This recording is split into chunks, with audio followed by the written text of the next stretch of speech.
There's this thing with coffee, right? Even this pour over thing, you can get scales. I've got scales where you can measure exactly how many beans to put in, the grams, the timing, everything. But I find that the world is far too overly optimized. So I always catch myself, you know, sometimes you sound something and it's like, oh shit, am I doing some sort of pithy to camera piece, you know? That seemed a little bit too neat and polished because it's rarely ever as beautiful as it seems, and the inverse is also true.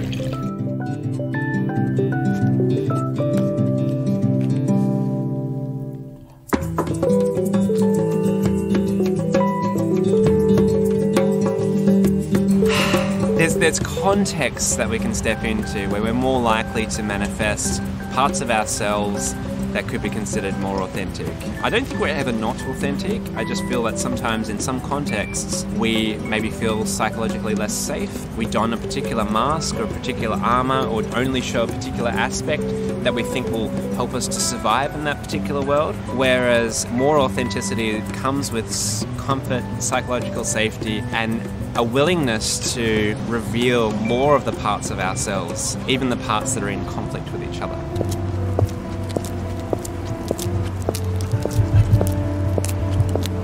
I have a speaking engagement coming up wherein I'm donating my time to this event, and they're being quite generous and allowing it to be filmed, and they've also given me a blank slate as to what to speak on. It's going to be a presentation for about 20 to 30 minutes in the IMAX right next door to the Melbourne Museum. And the theme of the overall event is creativity in a post-truth world. A large part of me is incredibly excited about this because for some time I've been relying on stuff that has been tempered and honed that I know just works. As a keynote speaker, got Keynote Speaker of the Year in Australia in 2016. I have an ease of going in and sharing stuff that's relevant to corporate audiences. This isn't a corporate audience, and this is also an opportunity for me to set the torch to stuff that works incredibly well. This is me taking a bit of my own medicine, venturing beyond the default, actually doing things outside of my comfort zone, and it is freaking scary. It's been a while since I've done this. Most of my keynotes have been iterative to this point. Like always contextualized to the client, always relevant, but bringing the best of my worlds, strengths and so forth. It's going to be interesting to see how we can pull this together. This is exciting. I'm about to introduce you to Dr. Kim Lam, my partner, my wife, the person that is my creative inspiration, the person who does most of the heavy lifting in the business and who keeps me sane and real. Ladies and gentlemen, Dr. Kim Lam.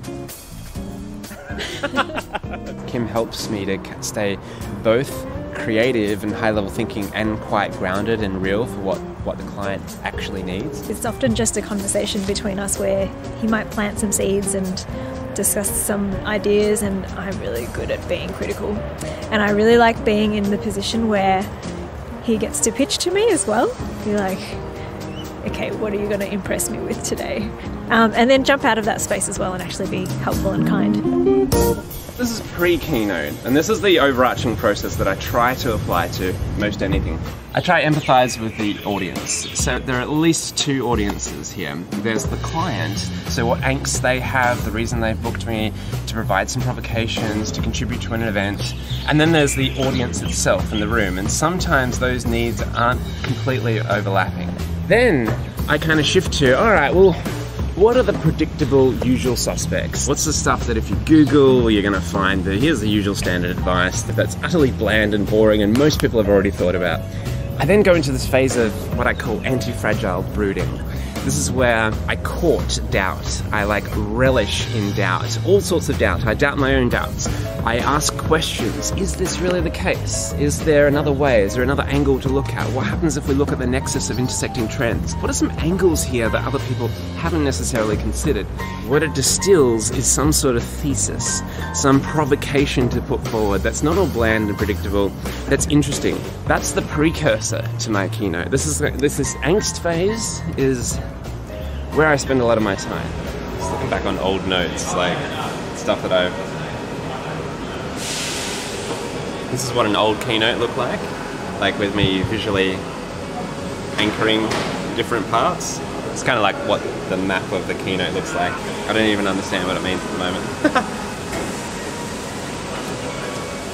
think it's like this keynote, I can just feel it coming together. The risk at the moment is the amount of thinking I've done with this, because it's new and like it's untested, is that I'm like kind of try to cram too much into the short amount of time that I've got, and it's so counterintuitive, but the key to this good thing is about the stuff that I cut away. It's this process of what are the bits and how can I create those bits with a bit of breathing room, a bit of room for jazz and stuff. And at the moment I feel like I've got a three-day course worth of material that I need to condense into 30 minutes. So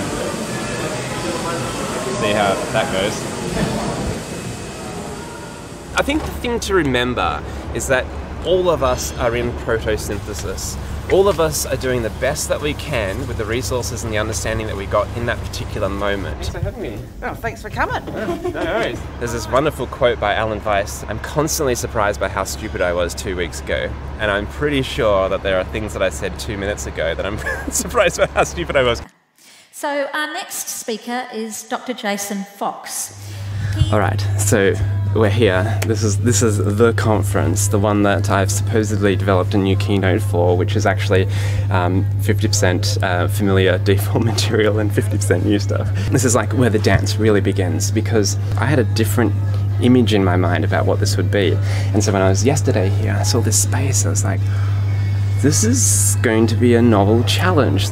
A theatre style is interesting. There's this Pavlovian conditioning that happens where people walk into a room, into beautifully comfy chairs, big screen, and can naturally feel like they can just sit back, eat their popcorn, and let the entertainment and information wash over them.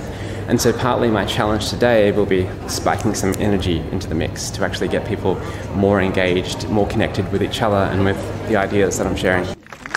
Lovely.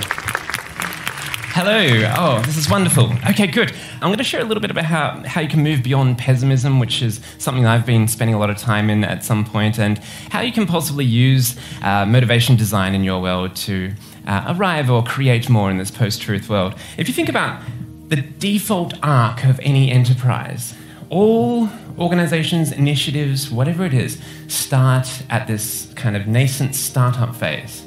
At this phase, new thinking is the most valuable commodity. If this new thinking meets a need in the world, one can expect things will grow. An interesting thing happens between growth and maturity. This is where curiosity begins to die. Because at this point of time, you have a raft of evidence that suggests that what you're currently doing is working, so why would you do anything differently?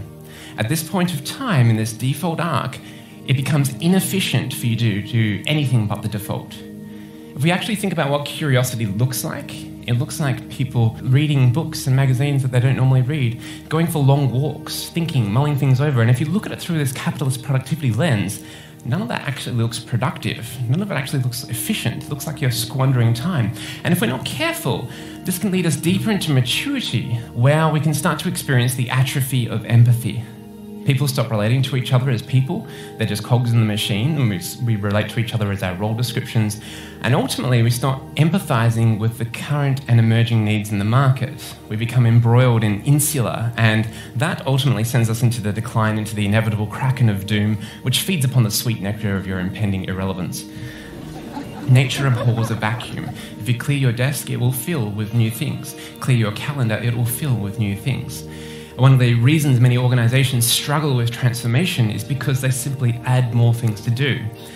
Creativity and destruction are two sides of the same coin. And so part of this is, where is it in your life or in the work that you do that the activities you do could be considered a rich delusion of progress? And what does meaningful progress look like? What would it look like if you were to move closer to future relevance? What does that look like? I think that personally, there's a thing where I kind of went at super high stakes with this, and there's a risk always that when you're trying new things, you get caught up in your own stuff instead of serving what's there or working with reality. There's something beautiful about creating space for things to emerge when you kind of create the right conditions and the context for brilliant, unexpected things to emerge. Which is kind of partly how you're approaching this documentary, which I love. This had not gone out as I first imagined. I thought it was going to be oh, look at that Jason, he's such a deep thinker, he's so thoughtful, and, you know, he knows what's going on, and oh, look how beautifully he served the client in that big room. It's so polished, and my gosh, is this guy enchanted? Is this guy an avatar? Is this the avatar of Hermes? Who knows? I thought that it would be like that, but instead I think what people are seeing is just maybe, I don't know, I could be hallucinating this, but an earnest, thoughtful person trying to do some good work and be of service in a very odd game that is professional speaking, facilitating, and so on. Wow. Sorry, this is what's going to make it go viral, yeah? Exactly. Cat video.